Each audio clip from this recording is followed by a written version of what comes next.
Senhores telespectadores, novamente aqui estamos na nossa mesa de bar pela TV Galega Imagem da Cidade, trazendo o blumenauense para contar a respeito de sua vida e sua atividade.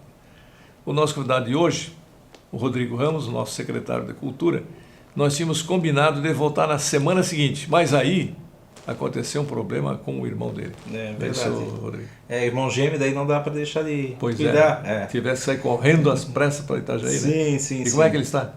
Também vai ter que fazer uma pequena intervenção cirúrgica, mas está controlado. Esperamos que tudo dê certo, né? Mas compromisso assumido, resolvemos voltar a casa para poder retomar assim, a conversa, né? Quem ficou interessado na conversa agora pode continuar, né? Pode matar a saudade.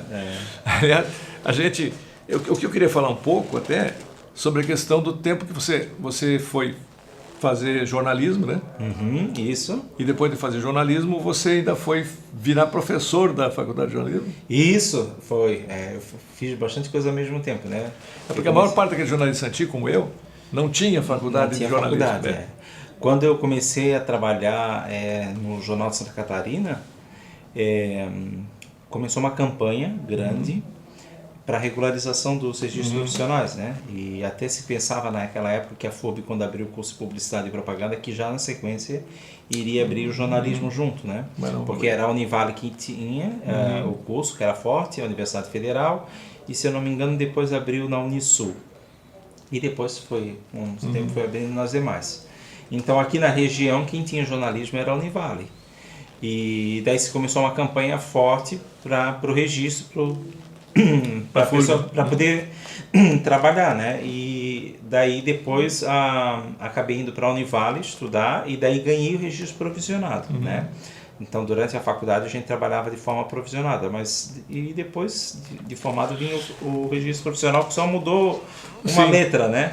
Uma letra, porque o registro isso aí foi mesmo, né? Na verdade, quem inventou essa história toda, a obrigatoriedade, foram os militares na época da ditadura, isso. Que era para pegar os jornalistas. Era para pegar os jornalistas. Tinha muita gente que escrevia, falava da impressão. E tinha muito que tinha ido para o exterior, aí ou voltava e eles pegavam, ou perdia o direito de escrever.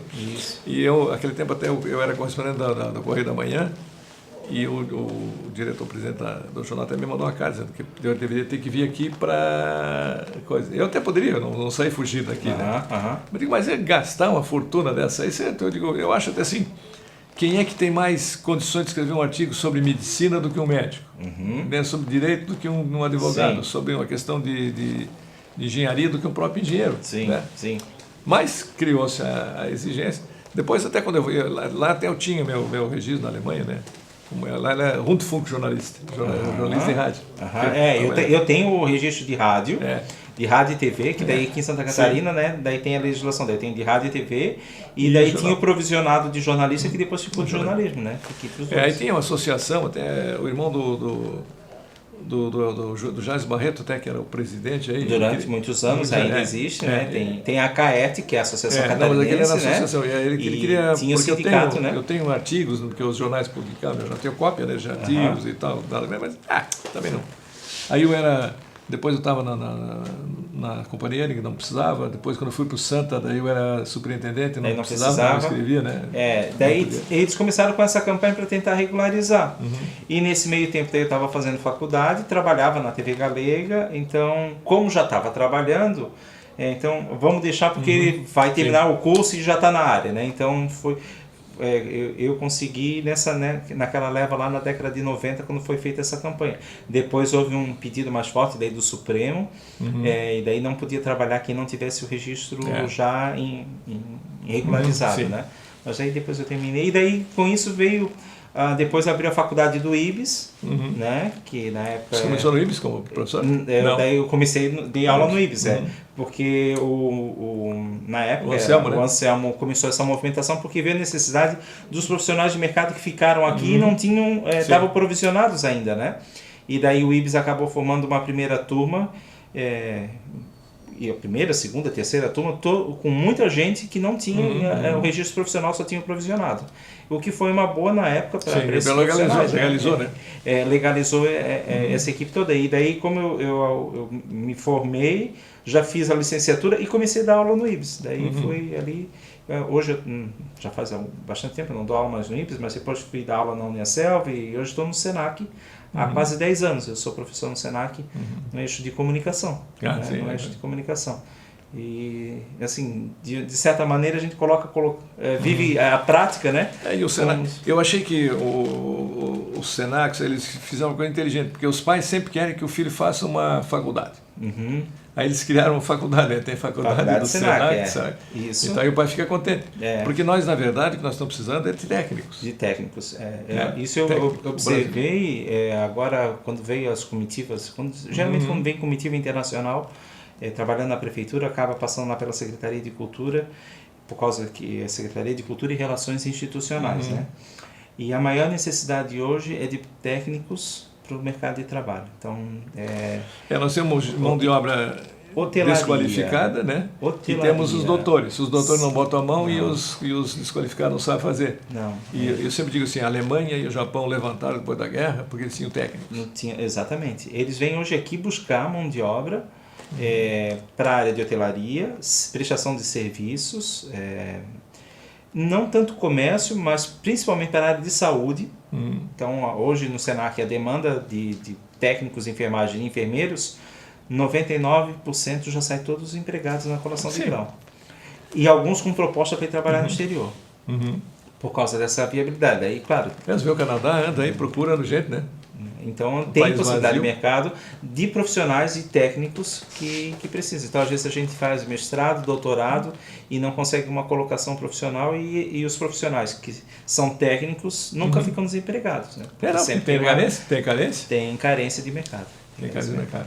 Eu vejo pelo meu irmão, da área da saúde, minha cunhada, da área da enfermagem, eles nunca ficaram sem trabalho. Minha cunhada trabalha muitos anos no hospital, mas mesmo assim, né, sempre chamam ou para cirurgia particular, ou para trabalhar em unidade de saúde, e o meu irmão a mesma coisa, e venda de produtos. Então, essas áreas de prestação de serviços e qualificação, o Senac aqui em Blumenau tem focado muito porque daí consegue dar essa qualificação técnica que lá eles estão dispostos a aceitar e validar lá no exterior e pode complementar que é o sonho do brasileiro de ter a graduação, a titulação da faculdade. Então, isso o Senac tem conseguido juntar, né?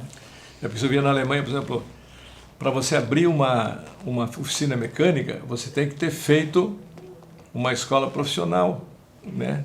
Para você ser mecânico. E aí, com aquele diploma da escola profissional, você tem que fazer uma prova lá no Handwerkskammer para ser aprovado para você abrir a tua oficina. Nós aqui, o cara passa a mão numa tábua e escreve lá, oficina mecânica, um N virado ao contrário, que troçou, e você deixa teu carro lá. Né? Deixa lá e vai. E é engraçado, o nosso sistema de educação no Brasil é um pouco diferente, né? Porque lá, já no ensino básico, as crianças já vão... Quando chega no final do básico ali, do fundamental, os professores chamam o pai e dizem, olha, seu filho pode matricular no ginásio que ele vai acompanhar. Porque eles acompanham a criança, né? Ou, olha, o senhor já faz o seguinte, bota numa escola profissional, né, vê a aptidão dele e tal, faz o teste, aquela coisa toda, porque ele não vai poder acompanhar o ginásio. O pai não é obrigado a aceitar, mas quem não aceitou, quebrou a cara porque não vai para frente, a criança acaba, não é o guri o sistema de educação um pouquinho funciona ali, já direcionado, né? E a gente vê a qualificação, como é um sistema de excelência, uma grande maioria consegue né, também acompanhar, mas falta a carência dessa mão de obra. Né? E muita gente tem vindo nessas missões empresariais, a Blumenau e a região, atrás de mão de obra, porque acredita-se que ainda que vão encontrar gente falando alemão, italiano, francês, enfim, outros idiomas, além do inglês, e que possa servir e suprir essa carência que existe na Europa, em boa parte dos Estados Unidos também, em outros países. É porque muito baixa a natalidade. Né? Diferente, né? Os velhos vivendo cada vez mais. Isso. Então precisa de gente jovem lá para trabalhar, para pagar a aposentadoria dos velhos. Para pagar a aposentadoria e, por exemplo, e fazer as coisas. Né? Uma grande demanda que tem, por exemplo, que é as pessoas que vão trabalhar com serviço de cuidador de idoso. A gente tem uma ideia de que cuidador de idoso é do acamado, né? Do idoso lá não é para sair, para ir no cinema, para ir no restaurante, para ir à ópera, para ir para o supermercado. Para fazer companhia, porque muita gente acaba ficando sozinha, porque né, eles têm um ritmo de vida diferente lá também. Aqui nós temos aqui Scott Gell. Mas lá não, essa pessoa, o cuidador desse idoso, na verdade, é um acompanhante, né? Para fazer o serviço da casa, ou para a gente sair para bater um papo. Então, a gente vê, entra nos sites de programas de emprego de bolsas, né? Principalmente dessas instituições como a Caritas e outros, né? E salários que são relativamente interessantes para o mercado, né? Então, acaba se mantendo, né, e conseguindo viver de uma maneira digna lá. Então, tem muita gente fazendo procura do inverso agora, né?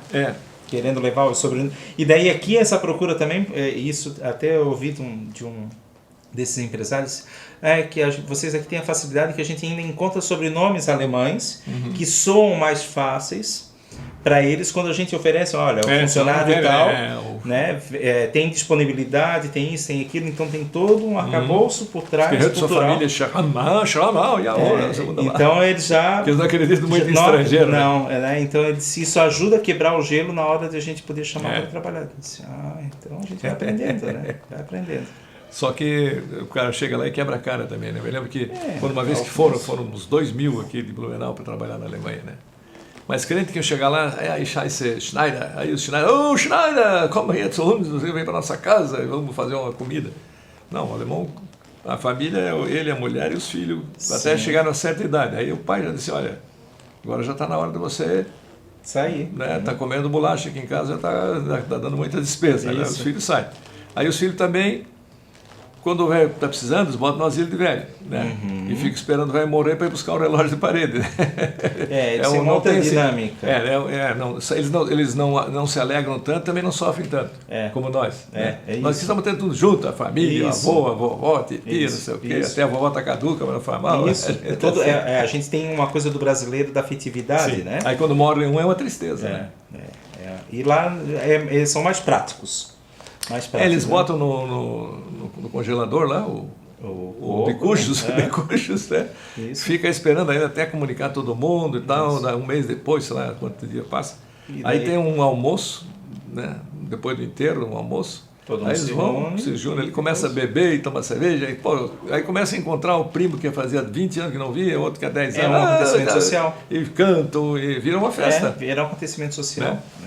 São costumes e tradições que a gente tem que se adaptar, né? Se resolve se moldar, né? Mas isso eu aprendi nas vezes que fui para lá e dos tempos que fiquei até como turista, assim, ou observando, que eu gosto de ficar observando, de que as pessoas têm esse distanciamento, mas depois que também te abraçam, né? Quando é teu amigo, teu amigo. E daí assim, opa, esse aqui tá comigo. Né? Daí o alemão assim, eu vim fazer viagem de trem, 600 quilômetros de trem, você fica ali 3 do lado de cá, 3 do lado. Se você não puxar a conversa... Ele não vai falar. Não. Cada um pega o seu livrinho, lê e tal, acaba de ler, para. Mas se você... aquela igreja ali, de que igreja? Aquela igreja não sei o quê e tal. Aí o cara, você não, sou do Brasil. Brasileiro. Daí fala que é brasileiro, daí eles adoram que é do Brasil. No Brasil é quente, no Brasil... Tem sol, como é que vocês moram na Alemanha? Eu me lembro que uma vez a gente foi viajar e daí entramos numa loja de artigo de trajes típicos e daí a gente pediu para ver algumas coisas. Eu disse, mas é para vocês não usar o quê? Para o carnaval? Daí a gente começou a rir, disse, não, tem uma Oktoberfest. Daí abrimos o celular, mostramos uma Oktoberfest, eles não, mas não pode ter Oktoberfest no Brasil. Disse, não, tem, e olha aqui, segunda... E onde estão as cobras aí, os macacos? Mas ainda perguntam isso, né? Tem esses estereótipos, né? Mas é interessante essa mudança de gap que o mundo está vivendo, assim, de oportunidades, inclusive de oportunidades para esses jovens que estão aí com essas novas reconfigurações de vida, né? Nós vamos fazer uma pausa para rodarmos comerciais, que o pessoal está nervoso lá, já está querendo passar os comerciais. Né? Nós falamos demais também, somos da área, né? Da área, daí deixa, pronto, vai embora. Então vamos rodar os comerciais, já a gente volta com o segundo bloco do nosso Mesa de Bar de hoje.